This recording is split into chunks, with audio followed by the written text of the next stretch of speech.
لله رب العالمين والصلاة والسلام على خاتم الأنبياء والمرسلين وعلى آله وأصحابه أجمعين أما بعد فأعوذ بالله من الشيطان الرجيم بسم الله الرحمن الرحيم يا أيها الذين آمنوا إن تنصروا الله ينصركم ويثبت أقدامكم آمنت بالله صدق الله العظيم وبلغنا رسوله النبي الكريم الأمين قال الله تبارك وتعالى في شان حبيبه مخبرا وآمرا إن الله وملائكته يصلون على النبي یا ایھا الذین آمنوا صلوا علیہ وسلموا تسلیما۔ محبت سے پڑھیے الصلاۃ والسلام علیک یا سیدی یا رسول اللہ وعلی آلک واصحابک یا سیدی یا حبیب اللہ۔ الصلاۃ والسلام علیک یا سیدی یا نبی اللہ وعلی آلک واصحابک یا سیدی یا نور اللہ۔ نعمتیں بانٹتا جس سمت وہ ذیشان گیا، نعمتیں بانٹتا جس سمت وہ ذیشان گیا، ساتھ ہی منشی رحمت کا قلم دان گیا۔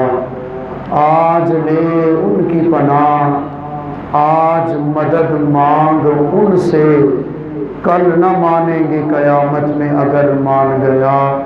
انہیں جانا انہیں مانا، نہ رکھا غیر سے کام، للہ الحمد میں دنیا سے مسلمان گیا۔ نعمتیں بانٹتا جس سمت وہ ذیشان گیا، ساتھ ہی منشی رحمت کا قلم دان گیا۔ اللہ رب العزت کی حمد و ثنا جو ہم سب کا خالق و مالک پروردگار پالنہار ہے، حضور امام الانبیاء سلطان الانبیاء فخر الانبیاء قائد المرسلین خاتم النبیین شفیع المذنبین شافع محشر محبوب دلبر ساقی کوثر، بے کسوں کے کس بے بسوں کے بس، بے سہاروں کے سہارا، یتیموں کے والی بیواؤں کے آقا، آمنہ کے لال احمد مجتبیٰ جناب حضرت سیدنا محمد مصطفیٰ صلی اللہ علیہ وعلی آلہ وصحبہ وسلم کی عظیم بارگاہ میں ہدیہ درود و سلام عرض کرنے کے بعد واجب الاحترام ذوی الاحتشام انتہائی عزتوں کے لائق قابل قدر عزیزوں دوستوں بزرگوں بھائیوں السلام علیکم ورحمۃ اللہ وبرکاتہ۔ اللہ رب العزت کا کروڑوں بار شکر ادا کرتے ہیں، رب تعالیٰ نے ہم سب کو جمعہ المبارک کی بابرکت ساعتوں میں اپنی بارگاہ کی حاضری کی توفیق عطا فرمائی۔ دعا کرتے ہیں رب ذوالجلال ہماری حاضری قبول فرمائے اور ہم سب کے لیے نجات کا ذریعہ بنائے۔ اس مختصر سے وقت میں ایک خوبصورت پیغام خداوندی عرض کرنا چاہتا ہوں۔ اللہ رب العزت نے قرآن مجید فرقان حمید کی سورۃ التوبہ میں ارشاد فرمایا، یا ایھا الذین آمنوا، اے ایمان والو، ان تنصروا اللہ، اگر تم اللہ کی مدد کرو، ینصرکم، تو اللہ تمہاری مدد فرمائے گا۔ اب یہاں پہ اللہ کی مدد تو ہو نہیں سکتی، ساری کائنات اس رب کی محتاج ہے، سب کو نوازنے والا وہ خدا ہے، کائنات کے ہر کسی کے خزانے بھرنے والا وہ مالک ہے، تو اس کی مدد کیسے ہو سکتی ہے؟ مفسرین فرماتے یا ایھا الذین آمنوا ان تنصروا اللہ، فرمایا اللہ کی مدد سے مراد ہے، اللہ فرماتا ہے اے ایمان والو اللہ کے دین کی مدد کرو، سبحان اللہ، ینصرکم، وہ تمہاری مدد فرمائے گا۔ اور یہاں پہ مختلف اقوال ہیں، رب کے دین کی مدد سے مراد ایمان والے بھی ہیں، جو مومن ہیں ان کی مدد کرو اللہ تمہاری مدد فرمائے گا۔ اور بالخصوص جو پیغام دیا وہ دین اسلام کے حوالے سے، ان تنصروا اللہ ینصرکم، یہ ان شرطیہ ہے، شرط رکھ دی رب نے، جو ہمارے جس طرح معاشرے میں ہوتا ہے کہ تجھے اتنا انعام دوں گا، شرط یہ ہے کہ یہ کرو، تو اللہ نے فرمایا کہ رب تمہاری مدد کرے گا، شرط یہ ہے کہ اللہ کے دین کی مدد کرو۔ تاریخ پڑھ کے دیکھ لیجئے، قرآن پڑھ کے دیکھ لیجئے، 1000 کافر ہیں، تیر تلوار نیزے زرہیں گھوڑے اونٹ ہر چیز ہے، اور 313 نہتے مسلمان ہیں، لیکن عقل تسلیم نہیں کرتی۔ رب کا قرآن گواہی دیتا ہے کہ جب انہوں نے دین اسلام کی مدد کے لیے گھروں کو چھوڑا ہے، اللہ تعالیٰ نے 313 کو 1000 کافروں پہ غلبہ عطا فرما دیا ہے۔ تو تاریخ اسلام کو اگر پڑھ کے دیکھا جائے تو بڑے بڑے ایسے لوگ ہیں جنہوں نے خدا کے دین کی مدد کی، پھر مالک ان کی مدد فرماتا ہے۔ آج کی اس نشست میں اس حوالے سے چند ایک باتیں کرنی ہیں۔ سب سے پہلے تذکرہ کریں گے سید الفاتحین سلطان المجاہدین حضرت سیدنا خالد بن ولید رضی اللہ تعالیٰ عنہ۔ آپ کے اسلام قبول کرنے کا واقعہ بھی بڑا عجیب ہے۔ حضرت خالد بن ولید رضی اللہ تعالیٰ عنہ ایک عظیم جنگجو اور سپہ سالار تھے۔ فرماتے ہیں کہ مکہ المکرمہ میں مختلف خاندانوں کو مختلف ڈیوٹیاں سونپی گئیں۔ یہ خاندان یہ کام کرے گا، فلاں خاندان زمزم کا جو کنواں اس کے پاس ہے، فلاں خاندان کے پاس بیت اللہ ہے، فلاں خاندان کے پاس تجارت ہے، فلاں خاندان کے پاس یہ ہے۔ حضرت خالد بن ولید فرماتے ہیں ہمارے خاندان کے پاس فوجیوں کی جو پناہ گاہیں تھیں، فوجیوں کے لیے کیمپ تعمیر کرنا اور فوج کی مدد اور فوج کی معاونت کرنا، فرماتے وہ ذمہ داری ہمارے خاندان کے سپرد تھی۔ یہی وجہ تھی کہ آپ بہت بڑے جنگجو تھے۔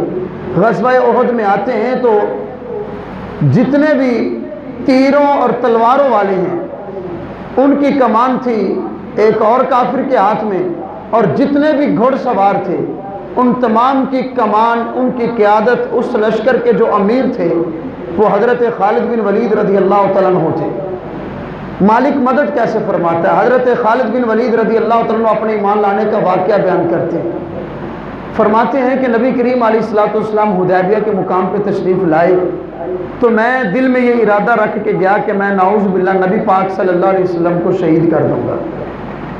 حضرت خالد بن ولید رضی اللہ تعالیٰ عنہ فرماتے ہیں رسول خدا صلی اللہ علیہ وسلم نماز پڑھ رہے تھے، سرکار نے میرے اس ارادے پہ مطلع ہوئے، اور کریم آقا علیہ السلام جب میرے ارادے پہ مطلع ہو گئے تو میں ڈر گیا، مجھ میں ہمت نہ ہوئی کہ حضور کو کچھ کر سکوں۔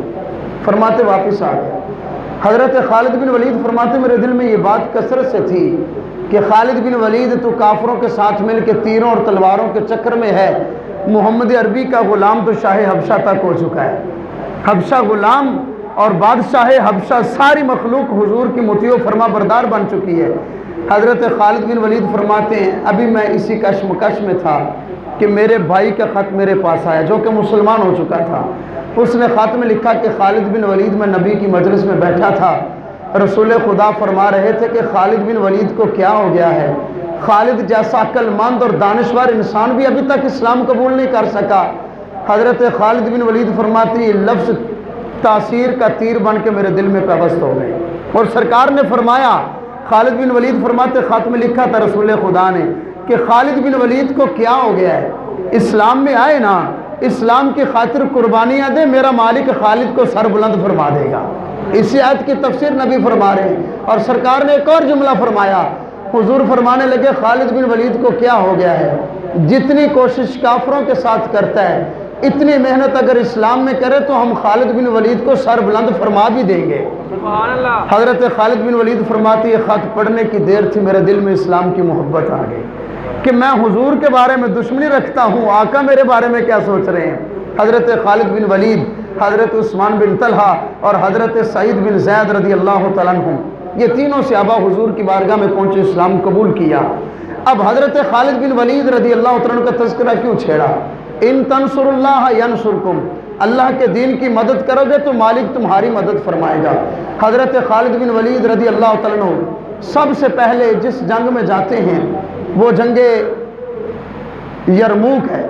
یہ جنگ یرموک وہ ہے جو نبی کریم علیہ السلام نے اپنے صحابہ کو بھیجا، اور سرکار نے فرمایا کہ سب سے پہلے اسلام کا لشکر فلاں صحابی کے ہاتھ میں، اگر وہ شہید ہو جائیں تو اسلام کے پرچم جو ہوگا وہ حضرت جعفر طیار کے ہاتھ میں ہوگا، اگر وہ شہید ہو جائیں تو اسلام کا پرچم تھامیں گے حضرت عبداللہ بن رواحہ، اگر وہ بھی شہید ہو جائیں تو اسلام کا پرچم تھامیں گے حضرت خالد بن ولید رضی اللہ تعالیٰ عنہ۔ یہ حضرت خالد بن ولید کی پہلی جنگ ہے۔